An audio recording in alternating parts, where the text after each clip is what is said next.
So thank you so much for joining us this afternoon. My own name is Alison Desmond and I am the Digital Marketing Specialist for Velocity Growth. So we are one of the title sponsors for DC Startup Week. And my colleagues, Drew and Jan, are also in the Zoom as well, and they'll help you as well with questions and so forth if needs be.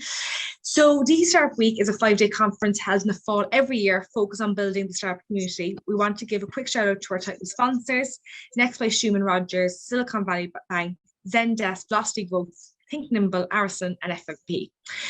So if you have any questions for the talk, please put it all in caps, please, and we will we'll actually keep probably most questions to the end, with questions throughout, put them in caps, and we can deal with them then. We are very excited to have both Ben Wright and Travis Williams with us today, and they're talking all things startups. I'm going to go through just so many different aspects of it and their story. And yeah, so Ben will start, and then Travis will join towards the end. So welcome, lads, and if you want to start. Yeah, of course. No, thanks for handing it over, and it's a privilege to be here today to talk to everybody about a topic that I'm very passionate about and have kind of built a career in, which is partnerships. So today we're going to go through a little bit around what partnerships are, and more specifically, could it be a good go-to-market route for your startup? Could partnerships be a new growth lever that you could utilize to grow that business, get more revenue in, and hit the goals that you want to hit? So yeah, a little bit of an agenda around what we're going to cover today. We'll go through a little bit about me and who I am, why I'm speaking to you today, hopefully why I'm the person to speak to you about this, a little bit around what partnerships are more generally. Is it the right time for you as a business to consider partnerships? The benefits if you get it right, and then what do I do next? What happens if I want to start, implementing partnerships kind of tomorrow? So starting off with a little bit about me, my name's Ben Wright. I'm Director of Strategic Partnerships here at Help Scout. Help Scout is a customer support tool, which is very much kind of catered towards the startup ecosystem. We have a startup program, which Travis will touch on in a little bit, but gives everybody on this call 6 months free of our application. So I would kind of get you to check that out after the call. A little bit about me. Partnerships professional, been in partnerships for 7 or 8 years. At Help Scout, currently leading the partnership motion. I'm previously at a company called Brainstorm, based out of Salt Lake City. And I've included some of the things in my life which I like to talk about, like people to know about. So on the left is my wife, Tiffany, why I'm in Utah at the moment. In the middle, my dog, Loki, an Aussie Doodle. I spend a lot of time with him hiking in Utah. And on the right, one of my passions, which is road biking. So I like to start off with that, just to give you a brief overview as to why I'm talking to you today, and a little bit about where I'm located and kind of what I like doing outside of work. So what are partnerships? Some people on this call may be very familiar with partnerships, might have partnerships motions that they've already spun up at their startups. But for others, it could be a very kind of new motion for you. It could be something that you're either considering or really have no idea about. So I'm going to start off with just a little brief explanation as to what they are. And I've included a quote here because I actually think it really encapsulates the true spirit of what partnerships are. So broadly speaking, and I'll read the quote, our partner program is a revenue channel that involves working with people or businesses outside of your company. So really the best way to really encapsulate this or explain this is indirect sales. So a lot of people on this call have a direct sales motion where you do some marketing, you get leads in, your sales team will pick them up, and then your customer success team will service them.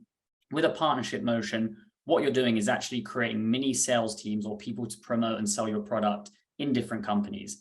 Sounds crazy. Why would people do that, right? Why would people promote our product in different companies? But we'll kind of dive into that. But really, that's what encapsulates what partnerships are kind of in a nutshell. To put it in a little bit of a graphic to show you what this looks like, the top is the traditional direct sales model. So you have your marketing bubble, your sales bubble, and then customer success.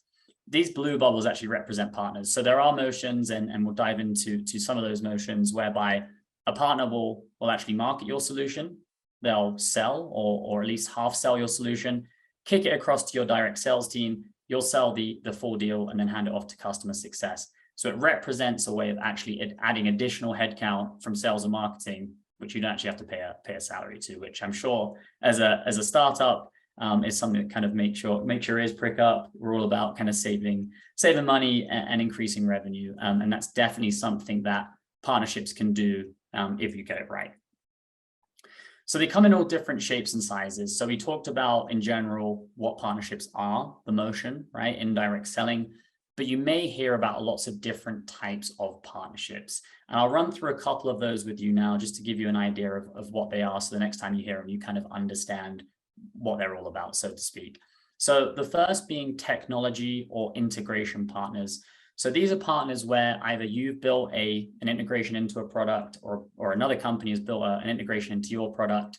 That's what I would call a technology partnership, meaning that your customers have either requested you build that integration, or you realize that actually building that integration out is going to create a better experience for both your customer and your technology partner. So that's one type of partnerships. And again, there's a lot of go-to-market activity that you can do with technology partners if you have already built out that integration. Oftentimes, it already means that you have joint customers, meaning that your customers fit their customer profile. And there's a lot of kind of co-marketing, go-to-market type activity that you can do in order to kind of accelerate revenue through those technology partners. The second kind of most common partnership I would say is what I call affiliate partners. Affiliate partners to me is anybody that kind of is sharing about you on social channels, writing blog posts about you. Maybe they've got a YouTube channel where they compare software. And as part of that, they include a link to your platform. They come through and the affiliates usually get paid out a commission. So it's a bit more passive, but really they're still promoting and increasing your brand through these kind of different types of channels, blog posts, YouTube, etc. So that's another type. Channel partners or referral partners really are all those types of partners that you don't have an integration with. They're not just a traditional blog or a YouTube channel. They maybe have a consultancy. So for example, with Help Scout, we're a customer support channel. So a really good channel partner for us may be a customer support or customer experience consultant who is talking to people day in, day out about the field that we play in. And as part of that, might promote Help Scout to his customers and say, hey, I think you are a really good fit for Help Scout. Refer them to us, we close the deal, and then would pay them out a referral commission for that lead. The final one is a startup program partnership. We've got one at Help Scout, which Travis will dive into in a little bit, but we actually partner with a lot of VCs, incubators, programs like DC Startup Week, because our product is a really great fit for small startup companies, right? Our platform is super easy to get set up, really low price point. And obviously, as everybody realizes, customer support and success is critical regardless of the size of your startup. So for us, being able to get early stage companies into our product, using it, and then converting them into paid customers is another type of motion that we have from a partnership perspective. So we touched on now a little bit about partnerships, the different kind of shapes and sizes of partnerships and what they mean. We're now going to talk about, is it time for your startup? So there's a couple of factors to consider. If you're sitting there today and thinking, hey, I think partnerships might be a really good go-to-market motion for us, there's a few questions that I would have you ask yourself in order to actually figure out whether this is a good strategy for you. The first one being, do you have any inbound interest from partners? So for example, you might be a marketing related startup and you've got either agencies that use your product or even coming to you and saying like, hey, I think our agency customers would get a real benefit from your product. Do you have a partnership program? That's a surefire way to actually figure out, hey, there might be a play here. We've got people asking whether we have a partnership program. So that's the first thing to do. Have a look through like your emails, your customer support, your customer success teams, and figure out, hey, if we had any interest from partners that want to kind of rep our product to their customers as well. The second part being, are you willing to invest in program creation? So as with any part of a business, be it marketing, be it sales, be it, whatever, you need to be able to invest in the actual creation of the program for it to be successful. So what do I mean by that when it comes to partnerships? Obviously, you're going to need headcount, right? You're going to need somebody to come in, own that partnership program. You're also going to need systems, i.e. you're going to need a partner relationship management system, potentially. You're going to need some marketing resource to actually co-market with your partners. So are you willing to, one, invest in the program, and secondly, really put some money towards making this happen initially? Third thing, as a startup, some people might be very early stage. One thing I would advise against, if you don't have a robust sales process internally at the moment, selling directly, meaning that we don't know what our ICP is. We don't know who we sell into. And also we've got to try and figure out how we sell directly. That probably isn't a good sign from a partnership perspective, because if you think about it, you're then trying to take that sales process, teach it to somebody else, i.e. a partner, and have them sell on your behalf. If that process isn't buttoned up and ready to go, your partners are going to have a really difficult time in selling your product. So if you don't have a robust sales process or a button down ICP, I really kind of counsel against creating a partnership function at your business. Do you have cross-functional resources and support? I touched on it earlier. Partnerships touch almost every part of your business, right? You need co-marketing, so you need marketing support. You might need your customer success team to kind of promote your partners. You need your product team to help with integrations for technology partners. So you need to have that consensus internally across all teams and the ability to use cross-functional resources to support the partnership team. And then finally, and I would say this one is really important and one that's not often realized, partnerships do take some time to kind of mature and to grow.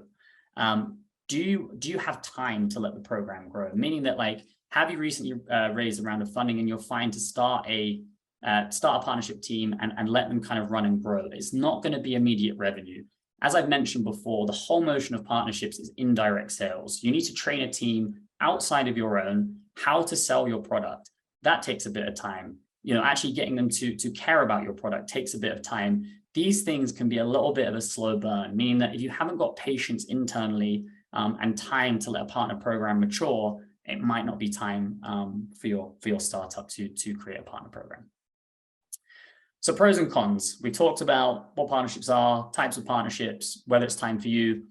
What are the other things? So what are the positives that you could get from a partnership program? And then what are the things to consider again, which might go into your decision-making process? So from the plus or the pro side of things, there's a lower cost of acquisition. I mentioned it before. Ultimately, what you're doing is creating sales teams across your partner ecosystem that are then going to resell your product. What this means is your cost of acquisition for each customer is a lot lower. They're going out marketing, selling your product, and then sending it over to you in the form of a warm lead. So cost of acquisition is a lot lower. You can gain market share without investing in infrastructure. If you want to go and branch out into a new country or new territory, maybe a partnership strategy is a way to get you into that new country or territory without having to spin up a main office and a sales team dedicated to that territory. And it also strengthens brand and credibility. I mentioned you have an external sales team selling on your behalf.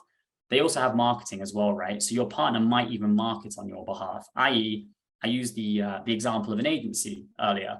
Perhaps there's an agency that wants to resell your product to their clients. Well, they'll also be marketing your product as part of that. Maybe they'll put on webinars promoting your product. Maybe they'll write blog posts. So it's actually a way of also promoting your brand and strengthening your credibility across the sector. Cons, and especially from a young startup perspective, I would take these seriously into consideration. You have less control over your sales process. Again, I will say other people selling on your behalf. How do you keep them selling your product in the way that you want it to be sold? How do you stop them making mistakes when selling your product and actually sending over leads that aren't a good fit? So you need to take that into account. There is more risk exposure for your brand reputation. On the plus side, great. There's people writing blog posts, webinars, etc. But what happens if somebody that is promoting your product externally does so in a way which might harm your brand? Maybe they say something about it which it doesn't do, which promotes backlash or whatever else. These are the things that you need to think about.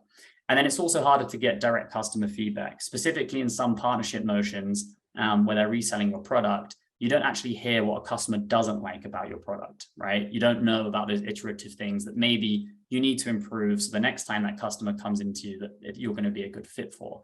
And as an early startup, I know that's important, right? You need to really dial in your ICP, dial in your product to make sure that it fits the customer that you're going after. So some more about the benefits. I've just posted some really high-level news articles about some of the largest partnership ecosystems in the world. Really, these are the gold stars when it comes to partnerships in general. And at this point, really, they're ecosystems, not just kind of partnerships. But you look at Salesforce, right? From a partnership perspective, the ecosystem in Salesforce, they have consultants, they have solutions providers, 1.56 trillion for businesses that actually make their money off of Salesforce, which is crazy to think about, right? And you also think about Microsoft. 95% of Microsoft's commercial revenue now comes from their partner ecosystem. And then finally, HubSpot, right? 12.5 billion in their partner ecosystem, agencies that run services off of HubSpot, etc. So really, what can you get to? What is the pinnacle of partnerships? Again, as an early stage startup, you might think, hey, this is way above me. And it takes a long time to get there, right? HubSpot, Microsoft, Salesforce, huge market leaders, but the possibilities are endless when it comes to partnerships and really can result in this massive network effect that you're seeing from these three companies on the screen. So why now? Why am I having this conversation with you today? Why do I truly think that partnerships are going to become more and more prevalent in business in general, and why startups should really start considering them as a growth strategy? The first one, network effect, right? I'll use Microsoft, etc., as the example on the last side. But what partnerships allow you to do is amplify your brand, amplify your revenue potential, because you now have, like I said, tens, hundreds, thousands of people that are also promoting your product outside of your direct marketing efforts, right? It gives you a chance to amplify that without initial investment. To my second bullet point, as a lean startup, maybe that is something you want to consider. There's not a whole new sales team you need to spin up in North America. Perhaps you go the partnership route and you say, hey, this agency gets our product. They also operate in North America. Let's use them to test the North American market, right? So you don't have to put a ton of upfront investment into that motion. A central need for SaaS tools to be interoperable. So I'll say this from even a Help Scout perspective, we integrate into HubSpot, we integrate into Salesforce, we integrate into Jira. All these things are critical for customers to even consider Help Scout from a support perspective. Some tools and systems are so integrated into the way people do business. If your tool doesn't integrate and you don't have that technology partnership that we covered in earlier slides, sometimes people will not even consider your solution as a purchase, right? They need to connect in a lot of the time. So like I said, that's another reason why I think now buyer behavior is switching back, and really the need for integrations is critical.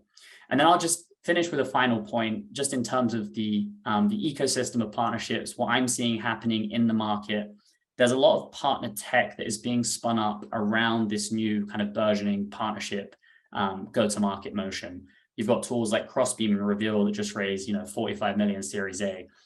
There's a lot of VC-backed interest in not just partnership tools, but partnership motions. They understand the benefits that I've talked about on previous slides, about the network effect, about the little upfront investment.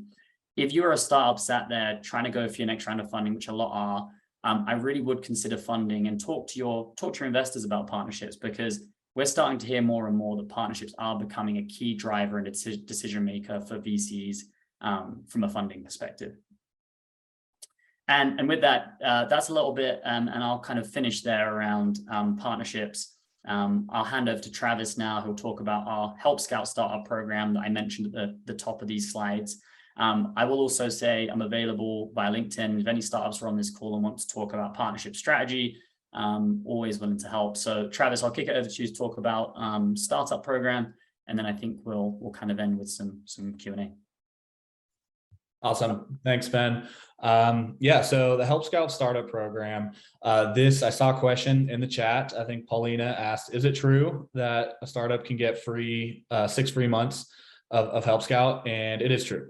So Ben, if you want to hit the next slide there. So as Ben mentioned, right, Help Scout's focus is in supporting the SMB market, right? We are built for smaller companies, right, that are looking to scale. And so to us, it makes sense why a startup could find value in the Help Scout tool as they're looking to grow their customer support, customer success, and all those functions. So we do have a startup program, which is 6 months free, up to 10 users, and that's on our Help Scout Plus plan, which includes 5 shared mailboxes, includes 2 doc sites, which are essentially help article sites that you can use internally, that you can share out with your with your customers. We also have what we call the Beacon, which is a embeddable chat widget that you can put onto one or multiple of your website pages to kind of beef up that customer correspondence, right? Have people directly chat, or they can access those help desk articles directly from that widget. So we have a link on this slide here. I'm also going to put it in the chat where any startup can apply to be accepted into this program. We do have a few criteria that we look for. One is a tech business, right? Startup, new, less than 2 years old, less than $1 million in ARR, and an incorporated business. So if your business is operating mostly outside of the United States, right, that incorporation piece might be a little bit different, but go ahead and apply. Fill out the application form. It's just going to ask you questions essentially to verify and confirm that you fit these criteria. But again, if you're outside of the US and these incorporation criteria don't fit, still apply. We'll reach out and we'll ask a few other questions to make sure that you are that if you are incorporated in one way or another in your country, that we can still get you in. We operate pretty much across the world, so it doesn't matter where you are. Please feel free to apply. Sadly, it looks like my contact information didn't make it on the slide in the bottom left corner there, but I will also put my email in the chat. So if anyone on the call is not necessarily a startup yourself, but you are a venture capital firm, investing, doing any sort of incubation or acceleration of startups, or you just have a customer base or client base that is full of startups that you think could benefit from this 6 months free program, please feel free to reach out to me and we can talk about a potential partnership. And I think for the group on this call, our startup program has been around for a while. We've had really big companies like Slack, Zapier, come through our startup program and then kind of grow and scale with us. One of the things for every kind of small startup or even larger startup on this call is customer support is so critical for a number of reasons. But one of the things that I know personally that the VCs will look at is that churn rate, right? Like how many new customers are you bringing in, and then how many are churning out of your product. Oftentimes, like a really solid support tool that can help automate some of your customer communications if you're a small team, are really important in increasing the number of customers that stay on with your product and providing a great experience. So to Travis's point, great solution for small companies. We've had some really large ones kind of grow and scale with us. And like Travis said, me and him are both here to chat, even if you want a brief demo of the call and how we could help you out. Always happy to do that as well. So I think from our side, that's it. Would love to kick it across for some Q&A. Thanks so much to Ben and Travis. Is there any questions for them? Or you can unmute yourself as well, or we can unmute you if you can't, if you want to ask a question. Yeah, I'd like to ask a question. Yeah, work away. Hey guys, we've been looking at a partnership strategy for our startup pretty closely, as we don't have marketing money. So partnerships is the way to kind of get some early users. And we're trying to figure out, really tease out the difference between like a true partner and affiliate marketing. So if you can give me a little more feedback on like how to split, how to really separate them into two buckets, that would be helpful. And if like, are there industry standards to what percentage these affiliates or partners get paid for referrals? Both wonderful questions. Yeah, so I think to take the first one, for me, it really comes down to the difference between an affiliate and what I would call a kind of referral or channel partner.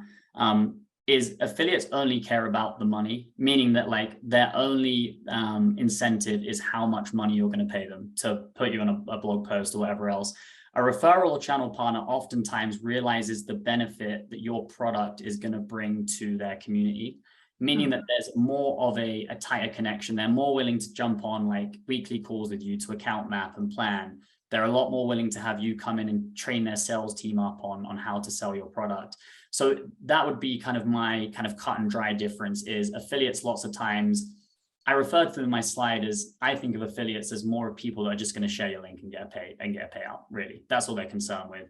Whereas a true referral channel partner cares about, hey, your solution is a great fit for our customers because of what you provide in a solution. And I'm also willing to kind of go to market with you, have you come in, train our sales team up and all that kind of stuff. So that's kind of how I would make the definition there, so to speak. That's very helpful. And for in the affiliate space, is there some kind of industry standard for the percentage or the Yeah. they get?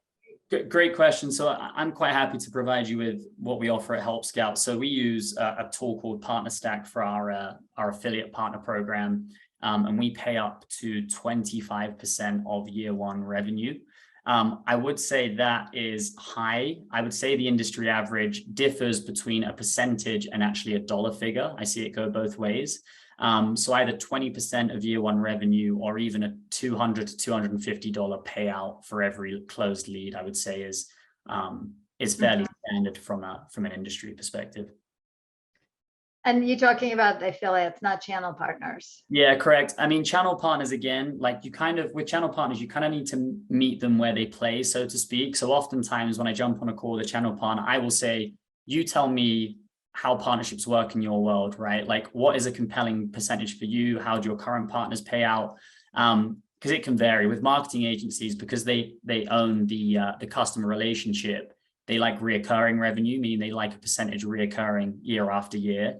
Whereas some consultants, if it's a one-off deal, might say, hey, 25% of year one is great, right? So I would have your limits set, meaning that, hey, these are the things that we're willing to pay out as a level, let's say. But really in that conversation with the partner, it would be more about, hey, you tell me about how you work and operate, let's figure this out, so to speak. That's very helpful. Thank you so much. Oh, good. And I see that you're ready to yeah, we've been dealing with you guys for a couple of months now. It's been a little frustrating, honestly, because it's been so slow to get feedback, but we're a public benefit corporation, so we wanted to take advantage of your social good program. Yep. And finally we got a green light for that, but then we realized you have this startup program that we should probably start there. So it's trying to figure that out. It's been a little tricky, but we definitely want to work with you and want to make it happen as we are ready, as we are kind of almost there at launch point. Cool. Yeah. Any issues, reach out to me and Travis. And even as you start begin your partnership journey, always happy to jump in on that as well. All right. Thank you. Cool. Any other questions for us? Anyone else? Yes, I have a simple question. I noticed there's a requirement to be less than 2 years old as your startup, cannot be more than 2 years old. Is that a hard fixed number? Like if it's 2.5, 2 years and 1 month, yeah. And what's the reason for that? So yes, it is hard and fast. Okay. But I will say, Matt, that we're not going to ask you for incorporation documents. Gotcha. So I will say that as a caveat. The reason we picked that out, Matt, is obviously from a commercial perspective. We want to help all startups, but we're also really interested in picking up the next Slack or Zapier, right? So that 2 year. Okay. 2 year window is to say, hey, if you're under 2 years old, under $1 million in revenue, if you're over that, it might mean that there's some growth constriction that's happening. So that's the only reason we put that 2 years in. We also need to set it at some limit, right? So 2 years is just the limit we've set just based on our startup population that we see coming through the program. Gotcha. And it's 10 years from the time of incorporation, correct? 2 years. I mean, 2 years. 2 years from the time of. Yeah. Okay. Correct. Okay. Correct. Well, that would work. That would work for us because we just became a C corp less than 6 months ago. So that would work. There we go. See. Awesome. Awesome. All right. Well, thank you. No worries, mate. Good. All good. Anyone else? You can unmute or put a question in the chat. Yes, I have a question. Perfect. How are we doing today? So I've heard a lot of kind of like B2B sales / transactional based, but we actually have a marketplace. So consumer, high volume on the consumer side, to where it's transaction based payments. So we couldn't necessarily, I guess, track, like a 10% or 20% because we're only taking, transaction based from the consumer. So do you have any tips or tricks to get high profile consumer side partnerships going? Yeah, it's a good point. And who are your partners, given that you're trying to reach out to in this scenario? Can you give me an example of a couple that you've kind of got circled? Yeah, so I guess we can start off with, so we're a sports and fitness ecosystem. So we have a marketplace similar to like an Uber, Airbnb, to where you can book services, personal training, and also facility rentals. Yep. So basically anybody looking to get into the fitness space, but we have a partnership with Audible to where they're, we're going to provide them a corporate health and wellness budget. So that's directly kind of B2C or B2 enterprise, but I guess it would be like advertising agencies or more, but just making like trying to get that scale on the consumer side. Yeah, and it's interesting. So there's a couple of marketplace type models in the SaaS sector, Devin, that I can shoot you over that might give you a blueprint of how to work it. But we're part of actually a couple of these what I would call SaaS marketplaces. One is called Vendor, and the other one is called, it's got a funny name, I'm going to forget. It's called Nacho. Basically what they do is they operate on a outsourced procurement methodology. So for example, a company comes in and says, hey, I'm spending too much on Zendesk, for example, like, have you got any other suggestions? We would be one of their suggestions, right? And we've worked out just a very custom partnership agreement with them in order to have our product listed on there and then for them to suggest us. So I would say with partnerships, even though there's not going to be a silver bullet in your world, I would say, meaning that probably every partner that you talk to is going to want something slightly different. I think my advice would be similar to what I said to Paulina around, hey, have your limit set or have your level set around like, hey, this is how far we're willing to go from like either a rev share or a payout or whatever that might be. And then kind of meet your partners where they play. Again, I keep using that word, but you don't want to make it, the way to ruin a partnership is to put something in front of a partner, which is totally different to how they operate in real life, right? And actually have them have to change either process, accounting or something to fit your product.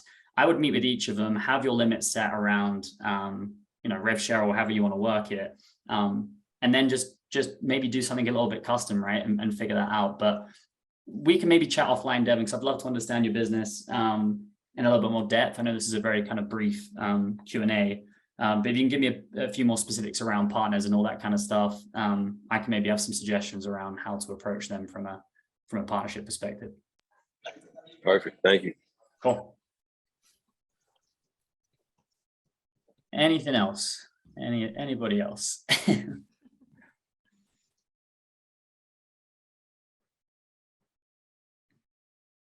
No, I think that's it, I'd say. If anyone else has a question, but thank you so much to Ben and Travis. That was fantastic. It really, really was. I think from the questions and the interest, it shows you how good it was. So thank you so much to both Ben and Travis for your time. And thank you for everyone for joining for the DC Startup Week. I believe it's the last virtual session. So thank you again. And if you are in Washington and going to events, me and my team hopefully will meet you at some point through today and tomorrow. So thanks so much again and have a lovely day. Cheers, everyone. Thank you. Thank you, everyone. Bye.